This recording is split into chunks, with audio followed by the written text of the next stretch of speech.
Yeah, I'll get going and we'll let a few more people in as they join. But thank you all for joining us today. So I think most of you are sort of familiar with BD Matters, but those who aren't, we are a sort of like-minded community of business development enthusiasts, agency owners, procurement professionals, marketing professionals. We talk about agency growth, and these sessions happen on the first Wednesday of every month at 12 o'clock. We do have a link if you want to join the sessions and put them in your diary, sort of on a reoccurring basis. I will put that in the chat right now. This is me trying to multitask and failing. There we go. So if you click on that, you can add those to your diaries. And today is a sort of special part of the first of our series that we're going to be launching around pitch stories. So pitching's always been a massive part of new business and my career, and this is about uncovering and the secrets and sort of going behind some of the high profile pitches in our industry, which we're not always privy to. So seeing how it's done, who does what. And so today, we're very delighted to be joined by two people, Jamie Elliott, who's the CEO at The Gate, who are part of MSQ, and Syed Hajamuddin, hopefully I've said that right, head of brand and marketing communications at SMARTY Mobile. And we're going to be exploring some of the key successful factors that led to their collaboration, looking at sort of MSQ's business model, looking at some of the new campaign that's just launched, less malarkey, more smarty. And they seem to be sort of smashing targets at the moment. So it's really exciting to sort of see some of the work. And also we want to be a big spotlight on the pitch positive pledge, on unearthing, good ethical examples of pitch practice. So yeah, that's me. That's why we're here today. Jamie, do you want to sort of briefly introduce yourself? Yeah, my name's Jamie Elliott, CEO of The Gate. I've been CEO of The Gate for about 7 years. We're part of MSQ, which is a growing independent network based in the UK. Prior to The Gate, I was CEO of Mullen in London, and totting things up. I think I've been doing this for about 25 years, which is frightening. And Syed? Hi everyone, I'm Syed Hajamuddin, and don't worry Adam, it took me 8 years to spell past the first 4 letters of my surname, so the fact that you attempted it was awesome. So yeah, it's awesome to be here, guys. I've been at SMARTY Mobile. We're a sub-brand of 3 Mobile in the UK, so we're a tinier brand that operates in the virtual operator space. So our key competitors are like Voxy or giffgaff, if you know those guys. And I've been in SMARTY for the last 5 years.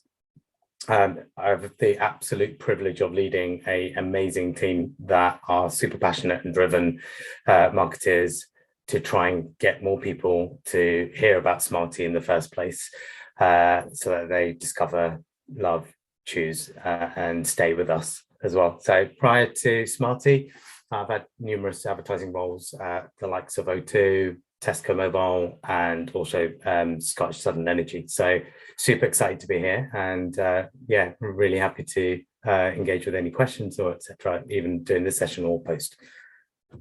Yeah, cool. If you guys have any questions, then drop them in the chat. I'll do my best to ask them, and then if we don't, we'll try and ask them at the end, and we'll go from there. But yes, let's get into it then. So obviously SMARTY is a sub-brand, right, of 3 Mobile. So I understand it launched around August 2017, and you came into the brand around sort of 6 months later.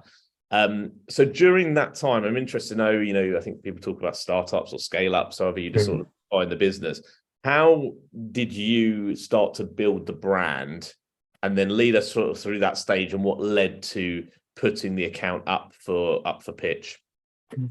I think like the first thing that really struck me when I came into the business was its people and like the passion that they had for this practically unheard of brand. So what that means is, from the general manager Ellen, who still is our GM, right through to the part-time web chat advisor that they had recruited, basically a small group of people had come together and built this amazing little mobile operator in sitting in the same building as 3, like the mother brand.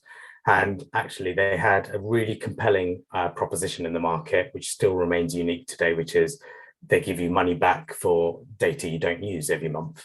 And actually, as a marketeer, this was like gold, because they had no marketing presence, but they had a great product, great people. So it was actually like we put our focus on two things when I joined. Number one is actually getting the basics right. So what that means is from building the marketing plan from bottom up. So making sure that we can serve our day-to-day kind of needs, because being a startup, obviously, like you don't have the luxury of time for things to deliver later on. You have to be about the here and now more so, but without taking without taking the foot off the gas when it comes to building a brand that's here to stay for the future.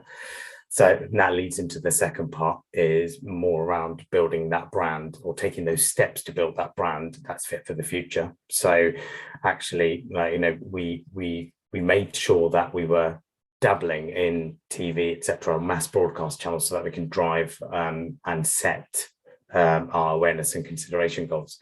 And so what happened there from there was very much we flex the brand because it was largely undefined. We flex the audiences because it was largely undefined.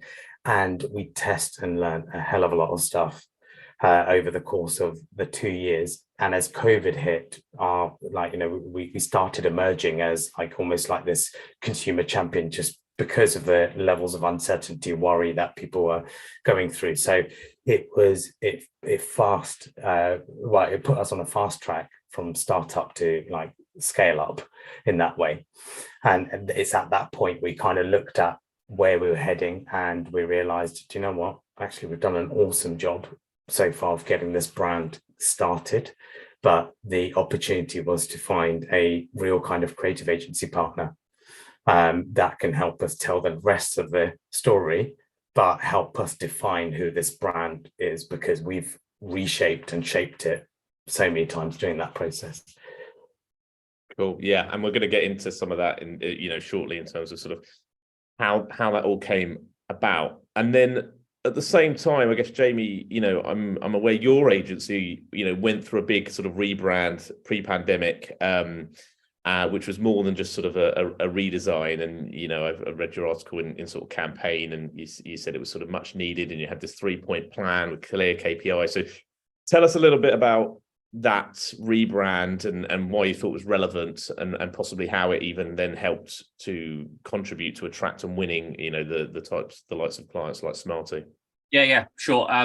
So we were brought in as a new leadership team in 2017 to The Gate. The Gate at that point was a creative and media agency, so integrated, but both bits had sort of slid down their respective campaign Nielsen rankings to outside the top 100.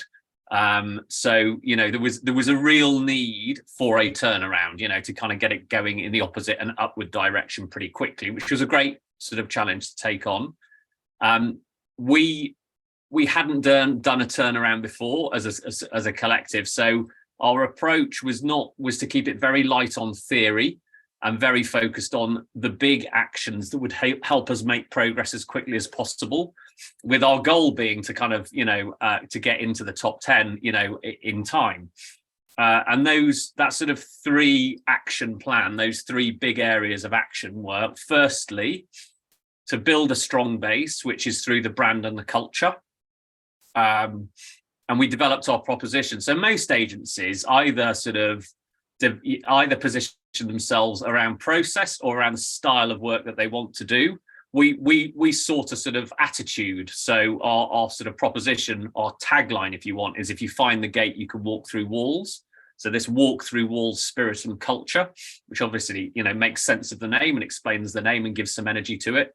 And then we have 3 gang laws which inform our culture and our behaviors to deliver walk through walls, and they are: everyone sweeps the floor, scare yourself, and no view, no seat.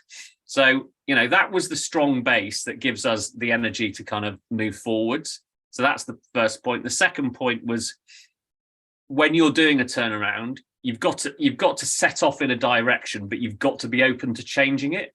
So we thought we were going to grow through growing both the creative and media bits and integrating them for clients, right? It became clear within about 18 months that really, to get to scale, both bits needed to scale individually.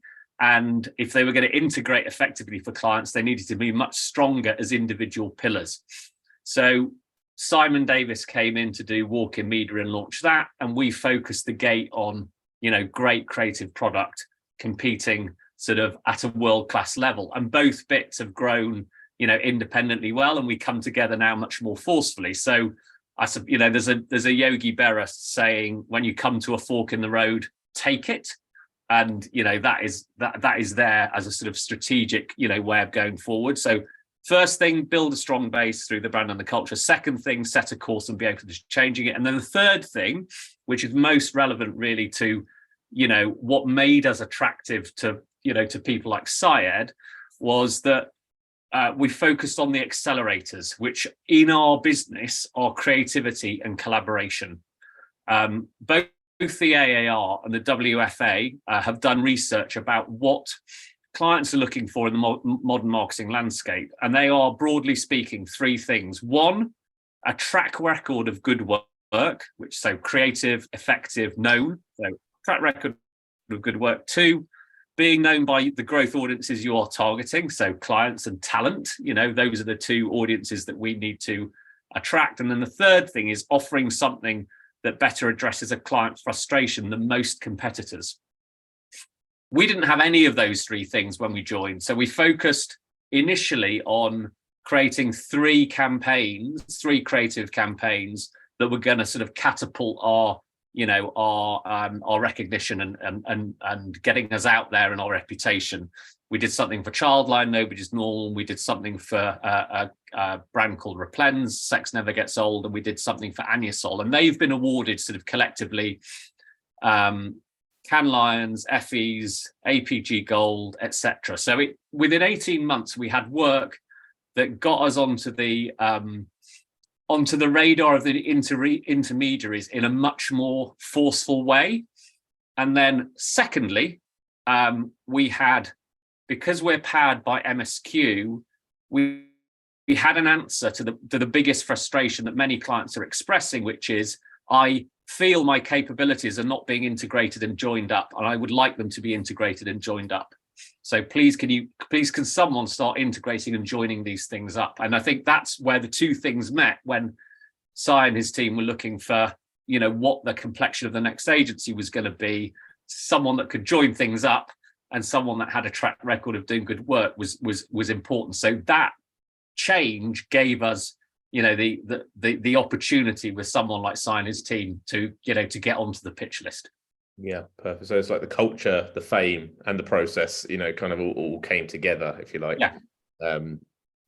Okay, no, it's great. So it's a really interesting story, and like we go through that a lot with agencies, and I think it's the focus and the conviction, I think, of that approach led by you that has kind of ultimately determined that it's not wavering in a clear vision, and probably true for you, Syed, in terms of the brand, right?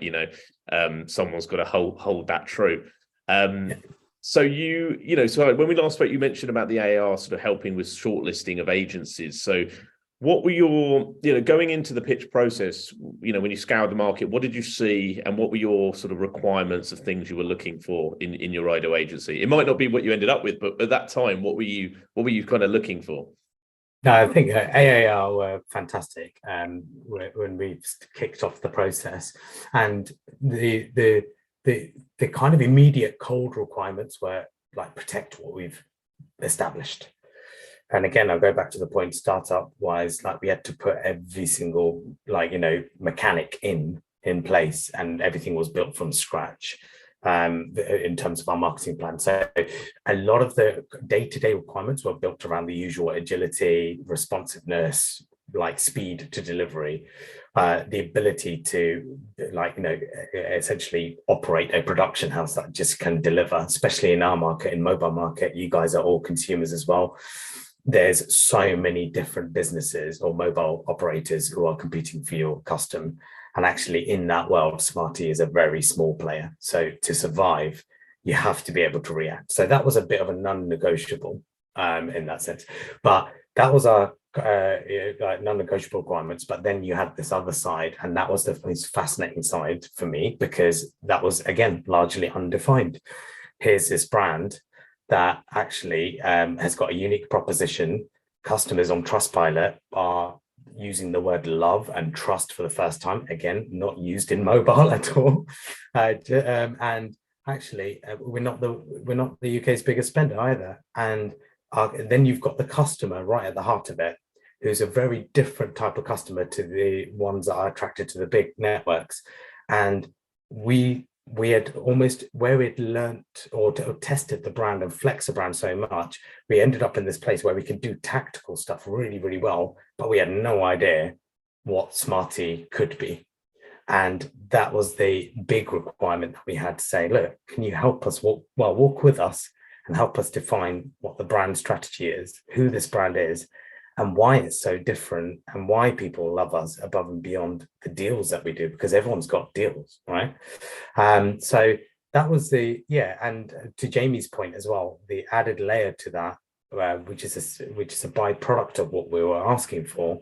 The requirement was, we've got lots of awesome activity that happens in its silos, because again, as a startup, everyone's brought in to do certain tasks and stuff. And the opportunity was for a creative agency partner to come in and help us join those dots to pack a punch, as opposed to doing 5 things separately brilliantly, but ending up whispering in the market. How can you help us join that up to make one big loud noise that we need to in a market that is almost saturated with spend and with lots of noise? So yeah, that was our key requirements. It sounds like there was a lot that you things that you knew you needed, you wanted, and a lot you didn't know, and a lot you needed guidance on. And it was kind of like, let's go on this journey together.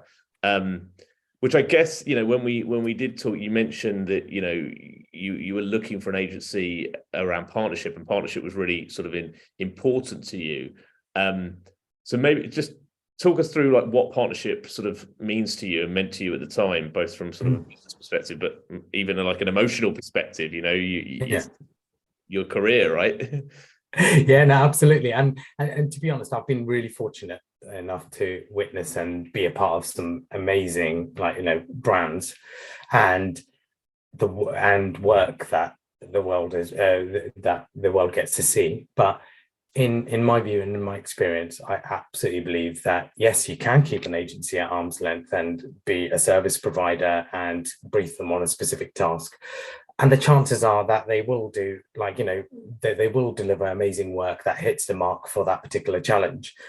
But again, in my experience, when you've genuinely got a partnership, you've got a relationship that stretches way beyond that one challenge. When you bring an agency in and actually you treat them as a wide extension of your team and immerse them in your business, not just in marketing, not for the clever marketing guys, but more so right through from general manager right through to sitting down with the web chat advisors, what you get is is an output that's far better and far more cohesive. Because actually that's where your proactive briefs come from, and that's where you unlock new opportunities. And quite frankly, I'm a massive believer that actually our agency is one of the key factors that make a marketeer like me look good internally. And I'm the same for the agency partner as well. So that understanding becomes true, because actually, how do you unlock that greatness? And then the emotional side that you're talking about is the ability for me to have enough trust to call up Jamie, not that you'd want this anyway, but call up Jamie on 5:30 on Friday and say, look, I cocked up. Yeah. And can you please help me with X, Y, and Z? And it's the ability to actually have that relationship. And I find that you don't get that level if you're treating everything by retainer scope and and everything's set so tight as well. So that's ultimately that I genuinely believe but for both of it benefits both of our brands, because it helps each other grow, identify new opportunities, and actually be well known and well regarded inside the business and out. So Yeah, and it's so important. And I think, agencies, don't want to be treated as suppliers. And I think, we've chatted a couple of times, and, I can see the chemistry you guys have. And so I guess that's from the leadership right at the top, and that's going to flow all the way down. If you've got that, you can't fake it, right? Ultimately. And, I'm sure he doesn't mind a phone call at 5:30 on a Friday saying you cocked up. He might not like the phone call to say he cocked up, though. Yeah, no, definitely not. You just hang up. Yeah, definitely. Yeah, you have to take the rough with the smooth. I think that's yeah. But so, Jamie, you mentioned that you pitched for this. So I didn't actually know this previous to us chatting, but the Gates is obviously part of MSQ, this group. So you pitched as MSQ. Can you sort of just talk us through the explanation behind why you did that, and sort of what that brought to your pitch? Yeah, absolutely. I mean, simply put, we organize ourselves around what we believe the client is looking for, in terms of the what is the right team to help solve, the problem, the challenge, as we understand it. And in this instance, it was really clear to us immediately, talking to the AAR, in sort of the screening kind of calls and what have you, that this would be best served by assembling a joined up MSQ team, because it was about combining, big brand thinking and the creative and the strategy that will sort of support and drive that, with its application across the customer journey, informing the customer experience. So you're going from brand into DR into sort of customer engagement. And, that's something that we needed to pull on MSQ, partners to deliver, because it would be a team of specialists doing that rather than us kind of fudging a response. So we do that a lot. 80% of, what we have as the Gate is in some way joined up with MSQ. And in this instance, it became very clear that us partnering with MBA Stack, and some of the MSQ data capabilities, and then latterly some of the MSQ PR capabilities would be the right combination of capabilities at that point in time, to kind of put forward to Sai and the team to go, this is the right shape team to solve the problem and provide the ongoing support to meet your ambitions, but also to service it on a day-to-day basis. So it was a no-brainer, really. And we don't give really two hoots about, which front door we use. It's what's the right team that's going to deliver for a client, and if we do a really good job, then we will succeed as well collectively. Yeah. And so was that that integration, was that important to you? I mean, did that scare you in any way? Did you know that's what you were looking for in terms of that those other integrated services? For you. Yeah. Oh yeah. To be honest, that was really at the top of my agenda when it came down to it, because actually, again, being a startup, you kind of do approach things as a horses for courses kind of approach, but then a key component of joining that thinking up and packing a larger punch actually relies on that integration piece. And that's the other thing that I really valued about that process, just being able to have that visibility of, okay, it's not we're going to bring all of our cards to the table and you just have to buy it like that way. But the key thing that I thought Jamie and the team done really well is to be able to say, look, here we are, but actually what you need, depending on what you need, it can come in and help you. We can get those the right people in at the right time to help you. And again, being a scale-up brand, that's really, really important, because it's not, I don't feel like, okay, I'm being wasteful in any way, but I've got the right minds around the table when I need it. And so in that way, it was music to my ears, to be honest. Yeah, well, you're not having to hire like 20 agencies, I suppose. Yeah, exactly. And I mean, I guess there's probably a lot of independent agencies on the call. And I think one thing I've noticed whenever I've run pitches is showing that you can play nicely with their other agency partners. Like, you might not have the backup of an MSQ or be part of a group, but showing early on that this isn't just about you winning the big prize. The client normally, from my experience, wants to see, how are you going to tie in with my other agency partners? And if there are maybe even more independent partnerships you've got, you could sort of bring them to the surface as well. So I think there's ways to play this without being necessarily part of a group. Yeah, 100%. I totally agree. And that was our previous model that worked quite well for us in that moment as well. Like, but it does come down to exactly as you say, Adam, like how even if you're not part of a group and you're an independent agency, how can you help us find the thread that links it together, that sits as everyone's accountability? And the more that's done at an independent level, and that thinking is done without the client having to get involved and like almost physically join the dots together, actually it works in that way quite nicely, to be honest. So yeah. So Jamie, obviously, I'm sure you've been involved in many competitive pitch processes, and I always feel you have to be at like 110% to win a pitch. Like 100% is just not good enough because the competition is so high. So were there any sort of tricks you had up your sleeves? Was there anything in particular you could point to that you thought, other than sort of what we've mentioned already, like that edged it for you? Whether that was like insights you could bring or, ways you were able to build relationships, man marking, any sales tactics, anything that you thought really kind of, without giving too much away to you. No. I mean, I think it's. I will be teaching people to suck eggs, but I'm very happy to do that. Anyway. I think I think your first point is 110% correct. You have to be hungrier than the other agencies on the list, right? You just have to be the hungriest always and have the energy and have the positivity. Now that was massively helped in this instance that we took an instant liking to. Well, it was like, this is just a brilliant brand, and a brilliant team, and we really want to succeed for this group of people. And I think, so that you always have to have and bring. It really helps when that is true to the group of people that you meet and you have that chemistry. But I think there are 3 points broadly. One is successful pitching is about listening really hard, I think. So, for example, it was clear to us that the culture of SMARTY and 3 is really data driven. So it's, they make decisions based on data. That's their business, and it's sort of how they expect, business decisions to be made sort of more broadly. And that's not at the expense of, big creativity or, big emotional campaigns. But we were very, we heard that early on, and we were, therefore we have to have a data point for every key point that we're making here. We've got to back it up. And that's just a thing that we're going to do. So, it's our practice to bring data to bear.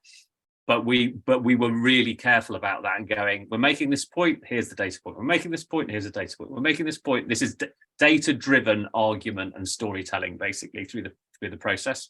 Yeah. The second thing, I think, which is always there and is always, what the team want is a strong point of view from an agency. So, and actually, there was, I think Sai's going to talk about how the pitch was kind of designed, but there was a brilliant bit of it through that from an agency point of view, which was they didn't put a work in progress meeting into the way it was designed. And Sai said, I just want to see what you would do, almost without our interference, if that makes sense. So what do you really believe is the solution to our problems? So we came with a really strong point of view, backed up by the data.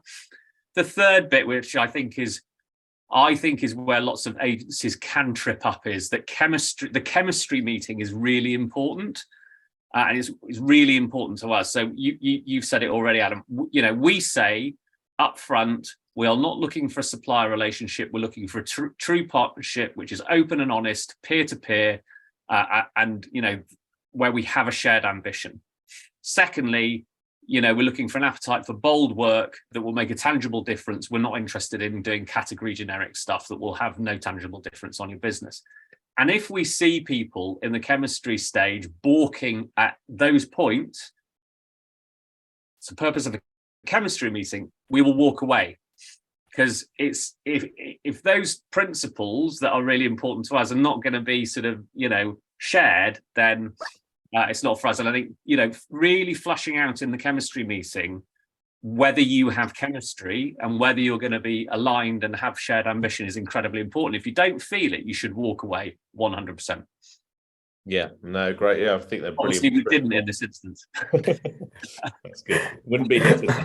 Yeah. But yeah, no, I think they're great. They're really good points. I think the listening point is, because it's bespoke for every pitch, isn't it? You have to understand the culture of that business that you're pitching to, and it's your ability to sort of, to understand that, empathize with that, and mirror it, right? To that point. So Syed, you kind of ran the pitch process. Well, you didn't run it, but you had your own procurement sort of run the pitch process, rather than sort of involving an intermediary. So I was just kind of understanding sort of why that was the decision, and then sort of talk us through the process and how you sort of designed it in that way. I think, whether you use an intermediary or procurement is your own procurement is a very important decision, and it's and the procurement team I find they are some of the most important parts of that process, just generally, just because of the levels of input that they can give. Let me just take that person off. Moving in between rooms. That's right. It's no worries at all. Yeah. Hold on, I've just muted you, Syed. So you take yourself off mute, and then we should be back. How's that? Is that all right? Yeah. Yeah. Excellent. Okay, no worries at all. Yeah. I was saying, the procurement guys at 3, if I'm being totally honest, I know them really well. Especially some of the guys in there, the person that led the process for us from a procurement perspective, I've worked with him in previous lives, and he's he just understands the balance that we have to get. Obviously, there's a lot around the parameters around the relationship that procurement actually define in a lot of ways. We can have the best chemistry meeting. It's like a date, right? But you can have awesome date and think each other is nice, but actually ultimately at some point you have to think, are they going to give you what you need, and vice versa? And actually I feel like procurement really helps with that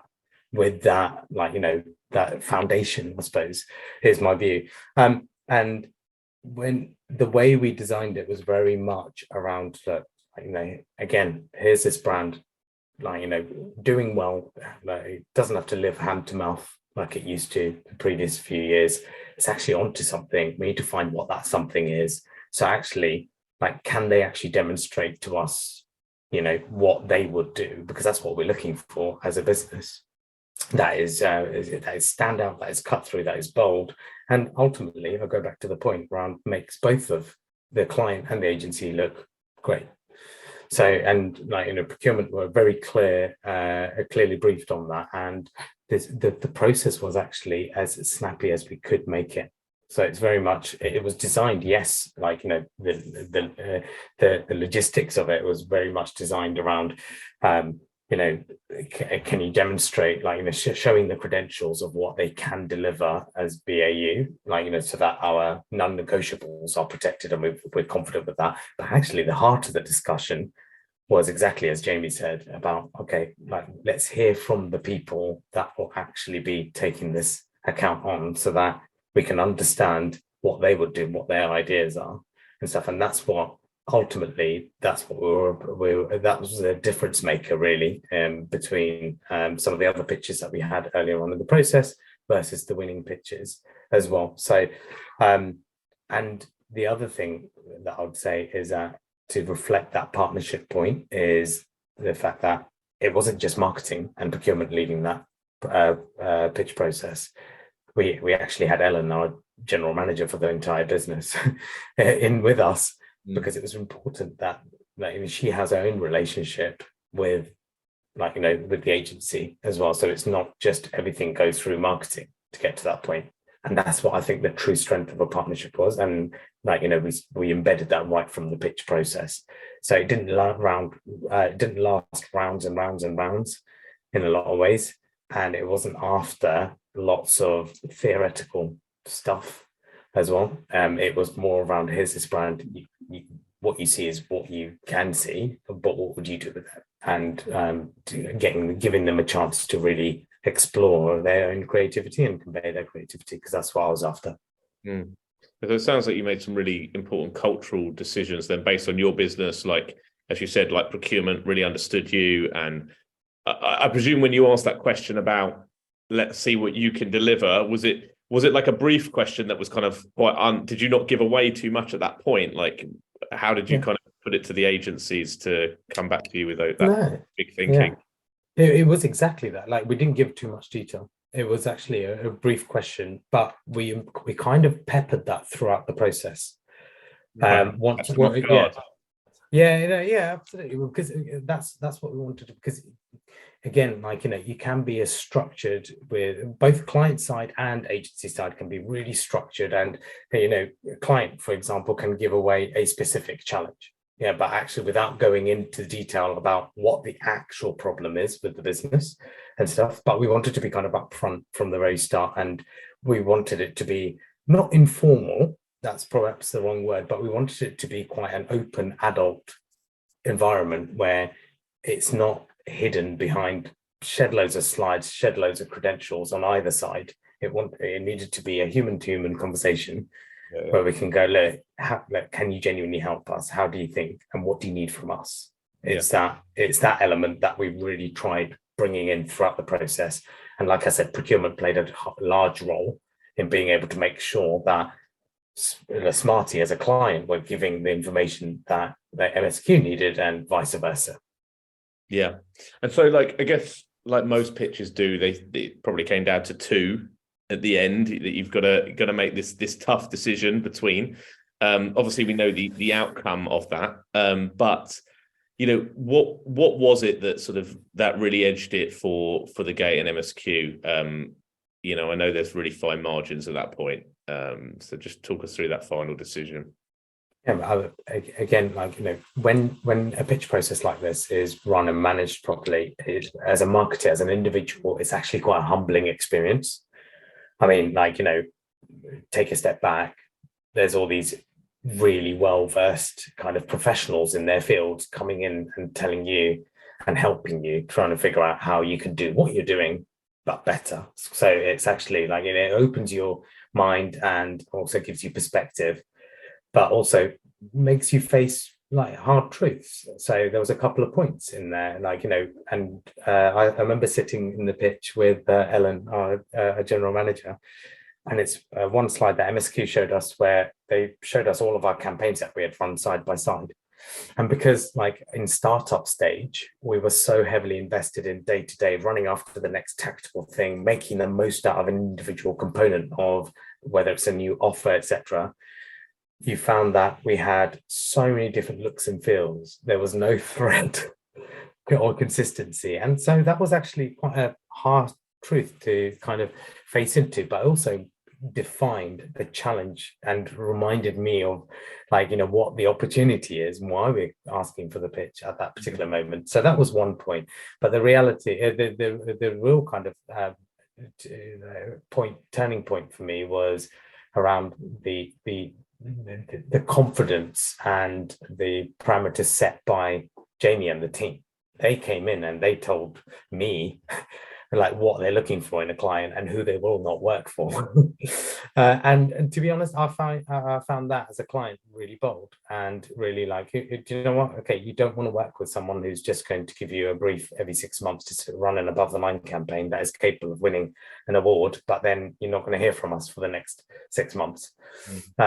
It was very much, they were asking us like to be the clients that they want to work with, just as much as we were asking them to be the agency that we want to work with. And I found that quite refreshing. It wasn't like, it wasn't one-sided. And I quite like that, because I know that actually they will challenge me as hard as I would challenge them in the future. That's the belief that it gives you. So that's the thing that edged it. So like, in that last part, I'd say, for me.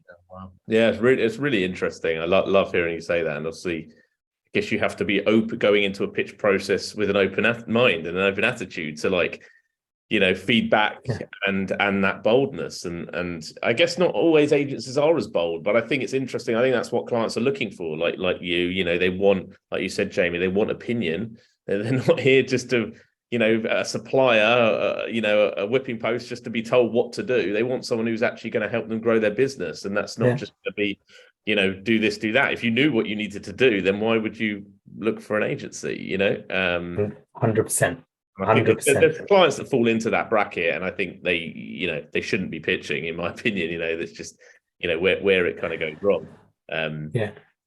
But Jamie, was there things that you learned about your age? I mean, it must be really, it must be great to hear Syed talk like that about obviously the gate, and obviously I imagine there was a wider pitch team that really supported you. So, what was it that you learned about your agency?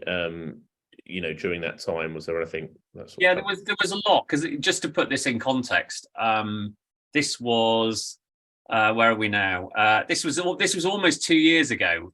So it's like this is actually, it happened in the second, it was we were still in COVID world. It was the end of that, right? So it's quite a long time ago, and actually for us, what we learned was that the way of approaching pitches and new business that we had sort of honed over a 3-year period, but on some smaller opportunities, could scale, to a challenge of the scale of the SMARTY one, and could bring in those joined up sort of aspects. So for us, it was a very good endorsement that the model that we'd kind of, the formula we'd alighted on, could scale up and could do the next level, the next level up. So it was endorsement that we were on the right path, and it was great.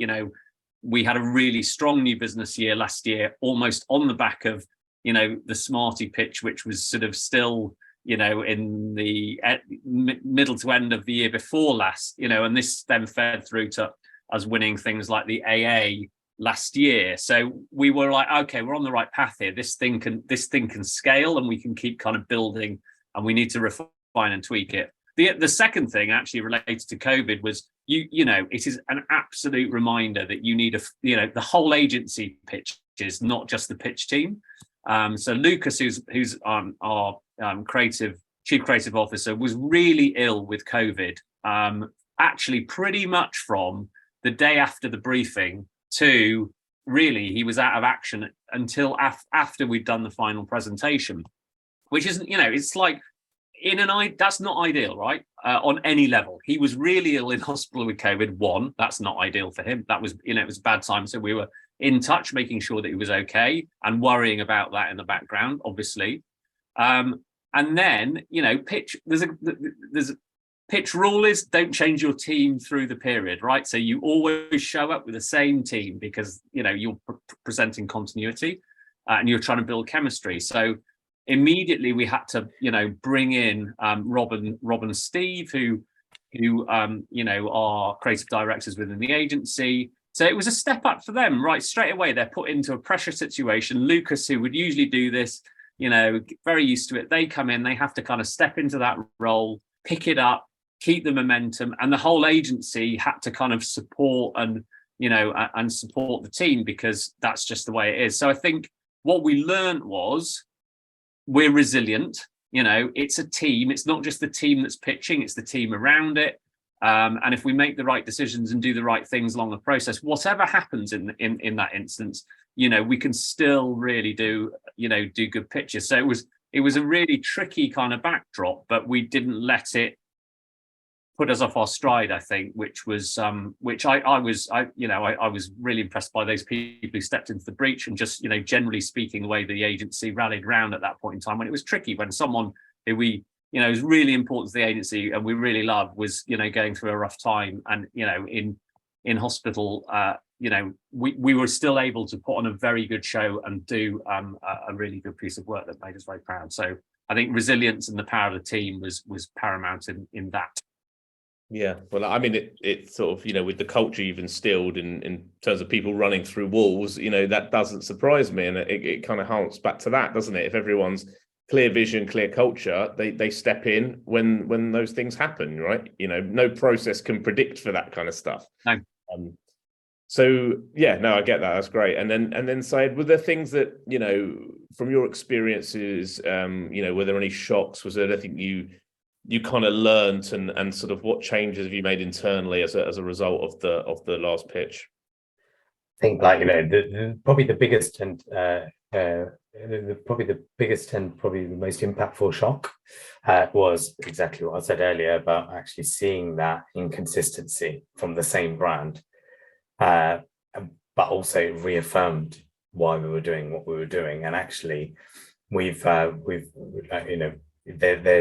it's not just on a creative agency partner to help us join that up. So we've made changes internally to make sure that our teams are more joined up in terms of execution, like creative execution of campaigns, etc. But also, one of the big things that I'm super proud of is that actually we're starting to create a thread that is far more than just like limited to a creative asset.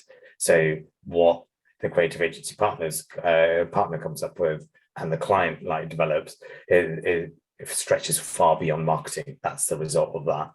And that's something that is quite a new thing that we're pushing at the moment. And actually it's been, again, it's showing that grown-up behavior from like as a scale up. And that's something that going forward as we turn into a more established business, something that we want to protect. Yeah, no, right. So yeah, I mean, look, obviously, I think it's a great story and sort of the partnership that comes together. And obviously that was back in sort of, as you said, a couple of years back, 2021. So we've got some of the campaign work, which some of you might have seen. I think it's running on TV at the moment. Less malarkey, more smarty. So I'm going to show that work, and then Jamie and Syed are going to sort of talk us through some of the insights and the creative thinking behind it. And yeah, if anyone's got, as I said, anyone's got any questions based on what they've heard so far, do drop them in the chat, and I'll try and pick them up after we watch this.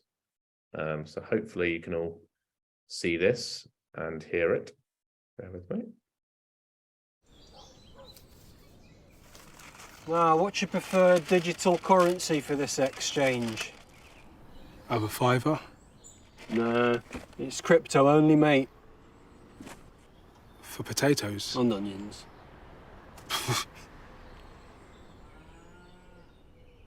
What a load of malarkey. We keep things simple. Less malarkey, more smarty. Search Smarty Mobile. Made me laugh. Jamie, do you want to kick us off? Are you able to talk us through the creative process and the insight behind the campaign?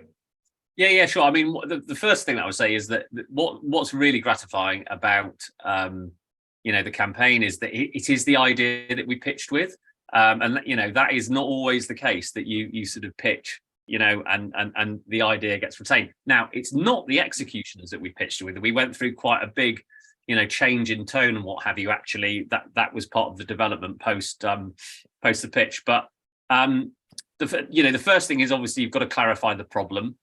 And as Sai's already said, actually, Smarty needed to have both more consistency from a sort of marketing point of view, but it needed to have more emotional resonance, so that when it wasn't able to, or on comparison sites wasn't the number one lowest price, as it were, the brand is working, and the emotional connection is working and is there to enable a customer still to convert and join the Smarty cause, because they know they have a sort of attitudinal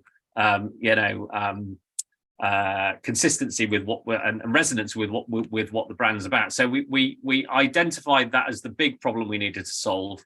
It needs to have an emotional connection, not just be operating at a lowest price basis. And we had 3 brand shifts that we wanted to make to achieve that. The first one was making it easier to like, so making it easier to be a love brand. The second one was being a bit more for the people and a bit less of the people. Some of the executions previously have been a bit more sort of the people. We wanted to make it the benefit more clear. And then the third thing, Sai's already mentioned this, is taking it from being just a good deal to being a Smarty choice. And a lot of this really was about bringing out what was already there in the brand, but more strongly capturing it and having an idea that brought that to life. So Less Malarkey, More Smarty does that.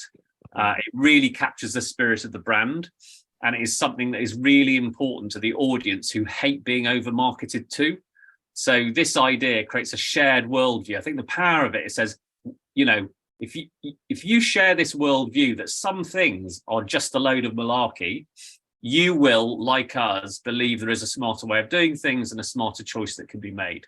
So the idea allows us to kind of shine a light on, bits of malarkey in the world and say, this is ludicrous, isn't it? There is a better way of doing it. There's a simpler way of doing it. So, a farmer only accepting crypto, a paint shop where you can't get just brilliant white, you can get all sorts of different shades, but you can't just get white. It's all malarkey and it needs to be simplified, and there is a smarter choice.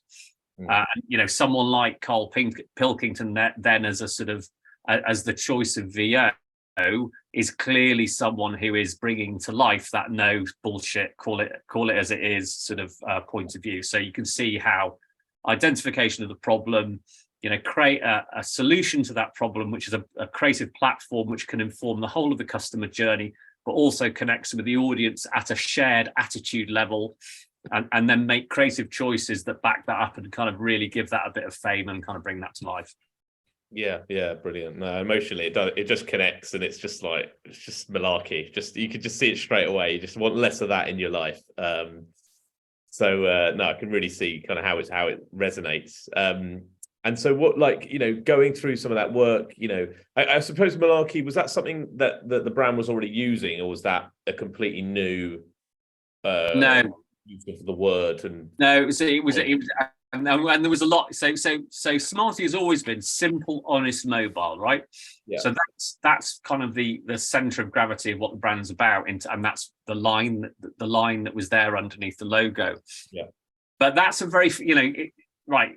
Simplistically, there is both the challenge and the solution, right? Simple, honest, mobile. That's very functional. It's very rational.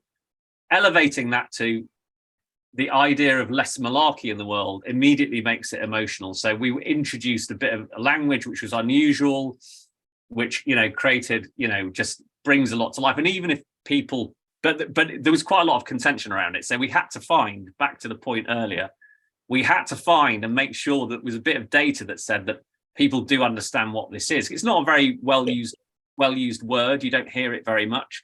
Joe Biden used it quite a lot, weirdly, in one of his speeches. So, and that's not necessarily a great thing because it's all malarkey with him. Yeah. But yeah, so we did some work, we did some research, and we looked at actually quite a lot of psychological theories which support the fact that using unusual language is a real benefit. And because it sticks, and because even though people don't know precisely what it means, they know the spirit of what it means, because it's got that, it's in the way the word sounds, less malarkey, more SMARTY. So that's been a real powerful thing. But it was one of the things that we did, there was quite a lot of pushback from the business about whether it was the right word, whether it would resonate, would it connect, is it alienating? Because it's not a simple and honest word in its, so there was quite a lot of debate around that. I'm sure. I mean, I think it's genius, and the fact that it also the rhyming with SMARTY, and it just works so well. And I think it's ownable, right? Which makes the brand more distinct as a result of having that. So, Saya, were there any sort of other, in terms of the campaign, other than the debate around the word malarkey, other challenges, and elements you didn't see eye to eye, or challenges you had to sort of overcome and navigate to get this work over the line? I think, aside from what Jamie has already mentioned, is our starting point was, and I think this remains true throughout the process, is I didn't sit in my seat as a marketeer to do mediocre work, and MSQ didn't come into this process to do mediocre work. So we wanted it to be bold, we wanted it to be fresh, and we both wanted this to mean something above and beyond what you've just seen in terms of a TV ad. So probably the biggest challenge for all of us combined was, how do you activate this entity, this campaign, bring it to life to everyone that works for SMARTY? So whether you're a web chat advisor, what does less malarkey, more SMARTY mean? Right through to, on a Monday morning, somebody's called for an 8:30 meeting. What does less malarkey, more SMARTY mean to you? Right through to those people that touch our customer experience every single day.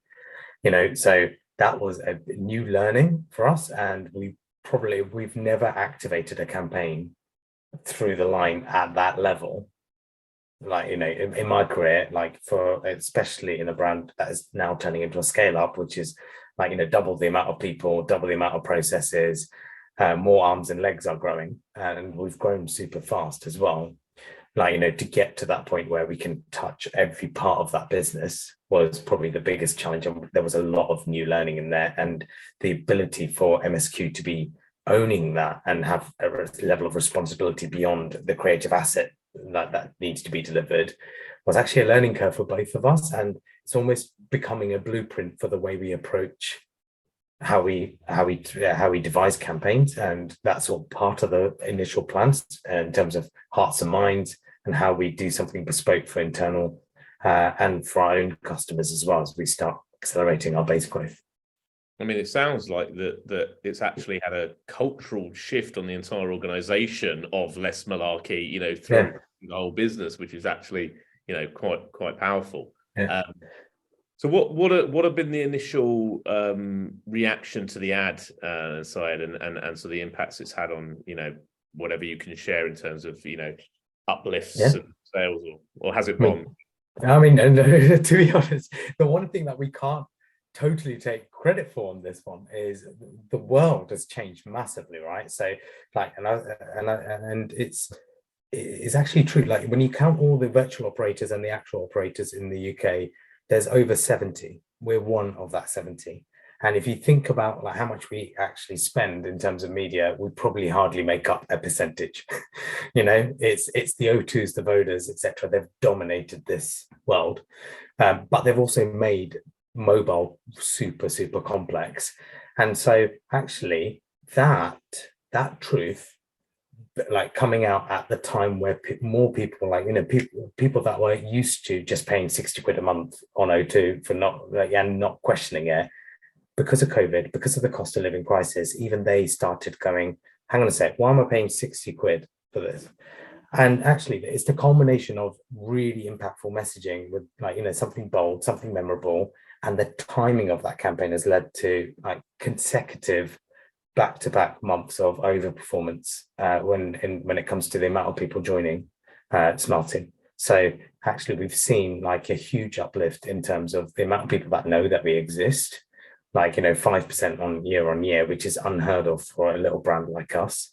And actually, like, we've seen like an incredible rate of growth where we've overperformed each and every single month since the campaign's been live. And the number that we're super proud of is less people have gone elsewhere.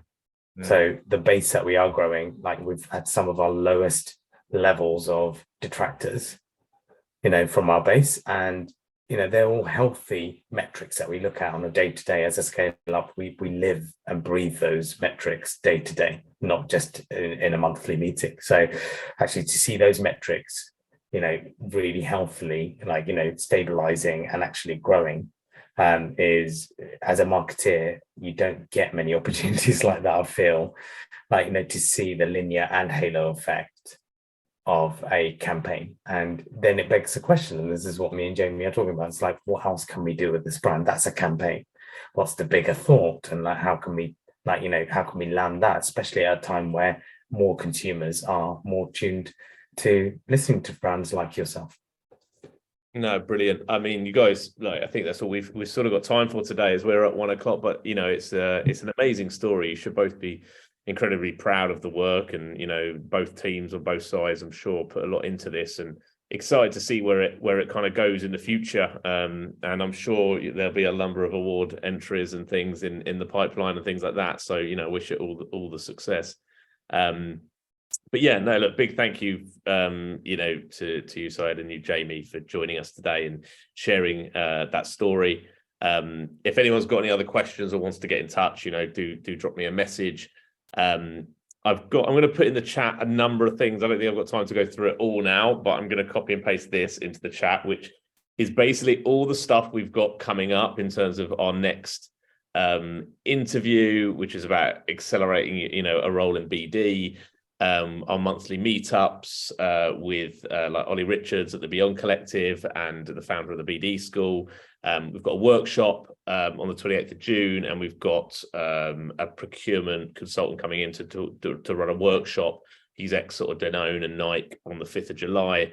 So there's loads to sort of get involved with, and I've also attached the BD Matters creds there if anyone's interested in membership. So yeah, that's all for today. But thank you guys, and hope you've all enjoyed it. And Thanks, Adam. we'll see you soon. Yeah, thanks Thanks very much, everyone. Thanks, everyone. Thank you. Bye guys. Take care. Bye.